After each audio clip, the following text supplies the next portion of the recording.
يا بني اذهبوا فتحسسوا من يوسف وأخيه ولا تيأسوا من روح الله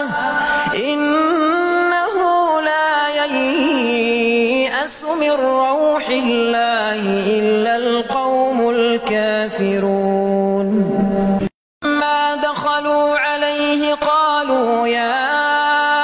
أيها العزيز مسنا وأهلنا الضر وجئنا ببضاعة مزجاة فأوف لنا الكيل وتصدق